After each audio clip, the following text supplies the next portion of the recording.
going to work, you don't want to get up and get him some coffee? Is this what you're telling me? No, he's 34 years old. He should be able to do that on his own. I shouldn't have to get him up every day for work. Well, what is your job in the relationship? What do you do? I am looking for a job.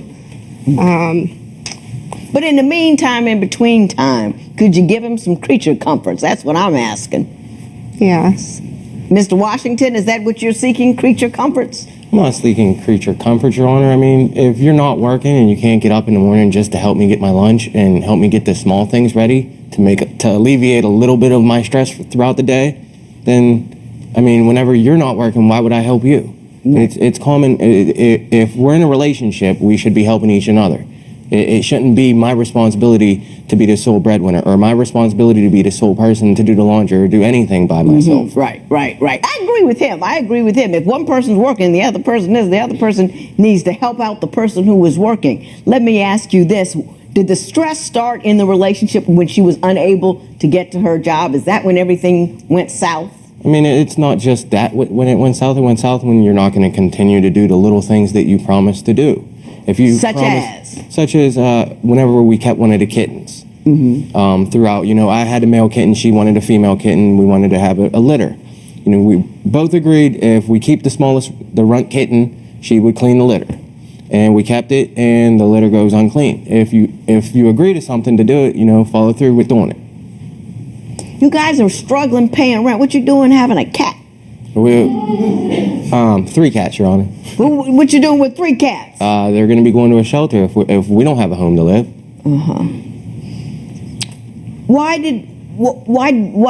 did she lose her job? Was it because she could no longer get there? She didn't have transportation? It's not just transportation. It's not my dad's responsibility to take. And if the bus goes a half a mile from the job site and then you have to walk a half mile, that's small district. It's a small distance to walk. Ms. Lockerbie, was there public transportation that could have taken you to the job? No, Your Honor. The public transportation only goes a certain amount of distance, and I would have to walk approximately 2.5 miles to get to the job site. But I walk that every morning. You're 22 years old. You can't walk 2.5 miles. If 2.5 miles of walking was between me and a paycheck, I'd be like, I'd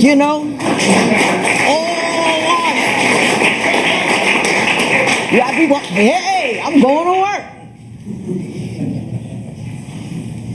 You're young, Ms. Lockerbie. How come you ended up moving in with a guy that was 30 years old when you were 18? What was going on in your life? He had it going for himself. He had a job. He was working overtime. He was a supervisor. He was paying all of his bills on time.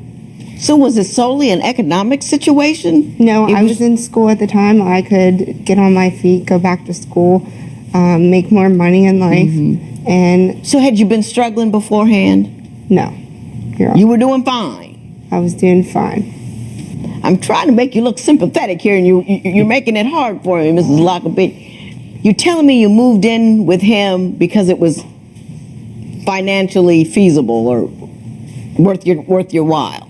Yes. Is that what you're telling me? Yes, he was a good man. He was paying all of his bills. He was even going back to school. He even quit going back to school. I finished school and he quit going back to school. I quit going back to school so you could further your education. It's not like I just quit going back to school because I wanted to quit. I quit because I had to pick up extra responsibility for you to be in my house. Okay. Mr. Washington, let me ask you this. Did you have any concerns when you decided to live with an 18-year-old? Because 18 is awfully young. I mean, I had a lot of concerns. I mean, the immaturity, as far as not having bills ever in your name, not keeping a job. Do you guys care about each other at all? All we've been talking about is money. She moved in for money. You were worried about the issue. She never paid any bills before. Is it the idea of living together with somebody?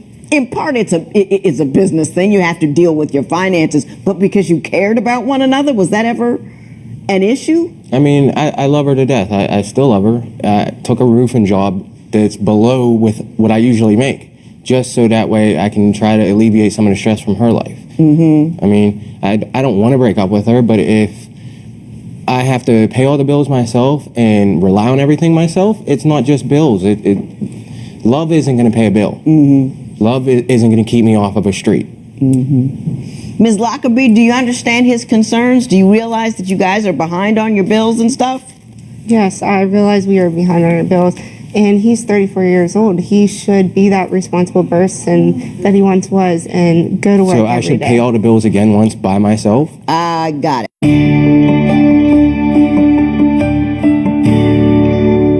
The underlying rule that is going to prevail in the next few moments is we're not going to talk about money.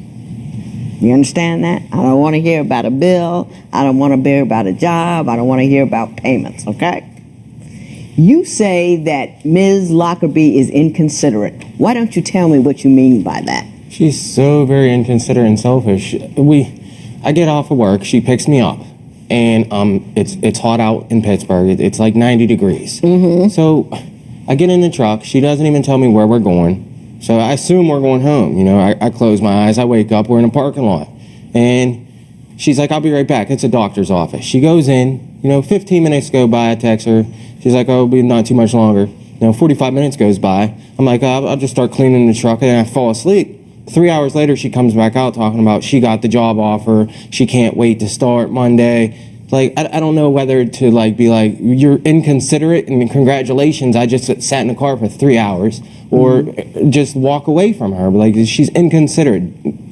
Well, it seems like an odd thing to do, not to tell him that you had a job interview. How do you say that particular situation transpired? That's a lie, Your Honor. I did tell him that it was a job interview that I was going to. He was supposed to go to work and took that decision to let me go to the job interview and not to work. He could have went to work beforehand. What do you mean I could have went to work before? I work roofing. Who's doing all the partying? It's not just me doing the partying. It takes two to tango. Does she complain about how much partying you do? She doesn't complain. There's no communication. She doesn't complain. She doesn't talk about things. She doesn't tell me a bill is due. She doesn't tell me I got mail from a bill company. I gotta go find the bills. I gotta go find my tools. I left my tools one time in the house, and she puts them in the bar. This is how inconsiderate she is. She puts them in the bar. So all my tools are always in the basement. Always in the basement. She puts them in the bar? She puts them in the double bar doors. So I'm looking I can't find them. I don't have time all morning to look for my tools. So I had to go to work without them. And then, did you ask her where are my tools? She doesn't answer the phone.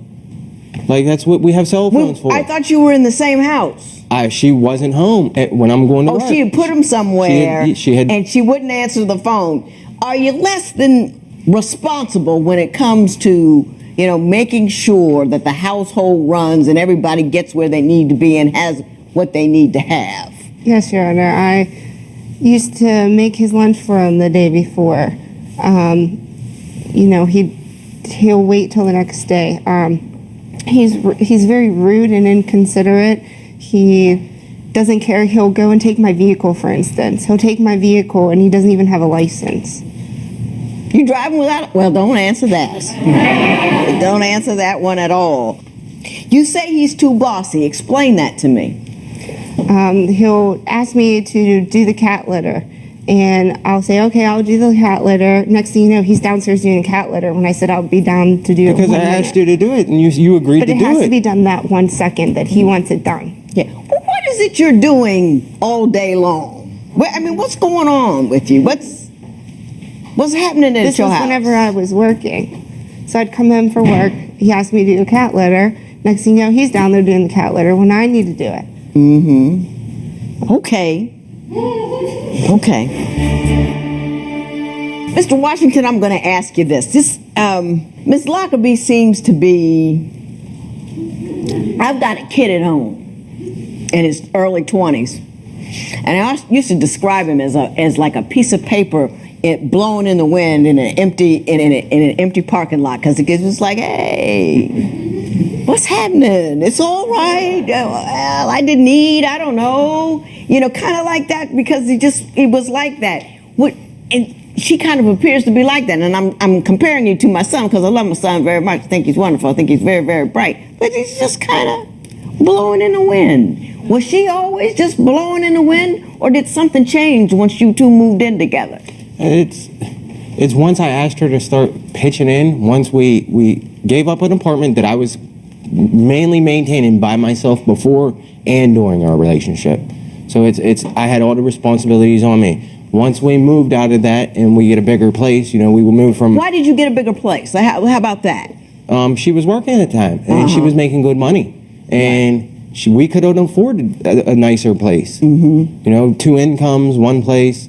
We needed a bigger place with all them cats. Let me take the opportunity to give my financial lesson 107B. You're not supposed to spend all the money that you get. You're supposed to live beneath your means. In other words, you should live in an apartment where you can survive a couple of months if you have an interruption in your income stream. So you don't buy the biggest house you can afford. What you do is you buy a house that you can comfortably afford. So the moment you get 2 incomes, you don't kick it up another notch and spend all of that. What you do is you stay where you are, you save a little money. You don't get cats and things when you barely can afford what you're doing. Do you understand what I'm saying? You live beneath your means, so if times get funky, your money is still okay. Do you understand what I'm telling you? Yes, ma'am. Everybody's got to live right up to the top of it, right up to I'm making $7 more a week, so I got to spend that $7. You've got to think about your financial future and not just the right now of it. Miss Lockerbie, does that make any sense to you? Yes, Your Honor, it does. What are you going to do about your financial future? I'm going to go back to work all that I can, get caught up on bills. All the bills are almost in my name. No, all the bills aren't in your name. They're in my name. The electric's in my name. Well, let's go down that list, because this is part of what you're arguing about, and I've got to determine who's doing what. Whose name is on the lease? Both of us. Whose name is on the utilities? I have the water and I have the electric. H2O and electric. And then the gas and the sewage is in my name. And the gas and the sewage is in her name? Yes. So you pretty much split up the utilities, and you're supposed to both pay the rent, correct? Yeah, correct.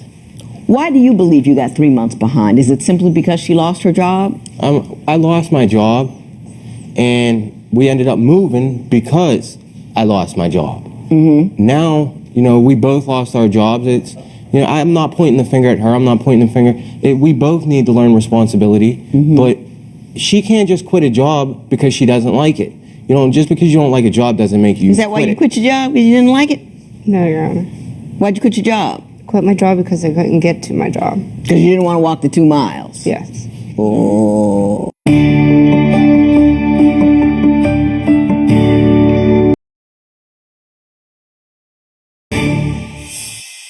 I'm going to say this. You're seeking $1,965 for half of the rent, utility, and housing court costs. I guess you went to housing court because you're getting evicted, and you want half of those costs. I don't know why you want half of those. You think he should award half of those costs. You guys owe that money to somebody else. He certainly doesn't owe that money to you. Your financial part of the deal, you didn't even complete it. You didn't want to walk 2 miles to work, so you quit your job hanging out at the house, won't clean up the cat litter, and won't give the man a sandwich or coffee in the morning.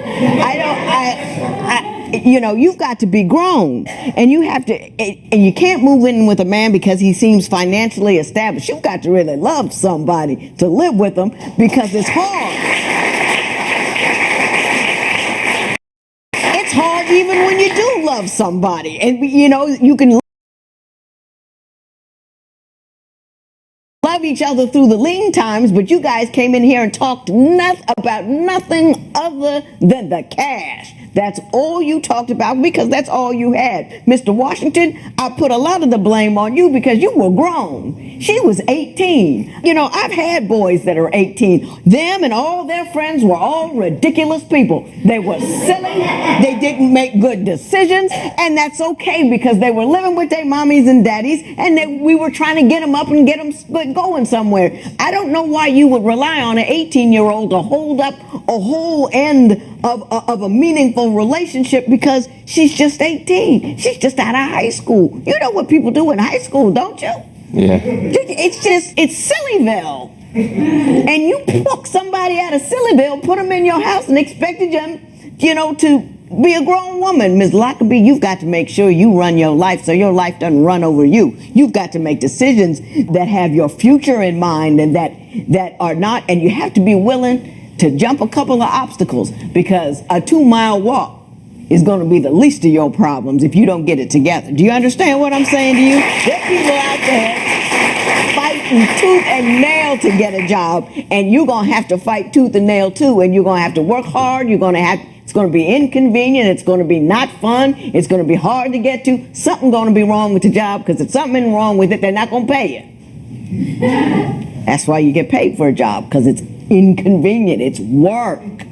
It's not fun. He doesn't owe you a dime. You guys owe everybody else some money. So there will be no recovery in this matter. It is so ordered.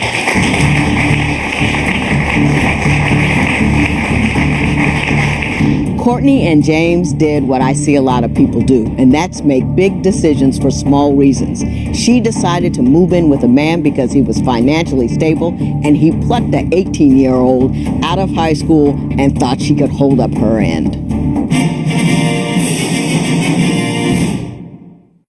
They've got a unique parenting style. You're gonna actually let us swear? Oh, but we snap! You'll get there, sweetie. With unique problems. This is insane. Right, this TV is crazy. It's yours. No. I think you need therapy. Sometimes they lash out. Everybody knows that's a damn wig. You think I go to therapy because I'm mentally ill? Possibly fear that I'm going to leave you. They're one unique family. Blackish, Sundays 7:30.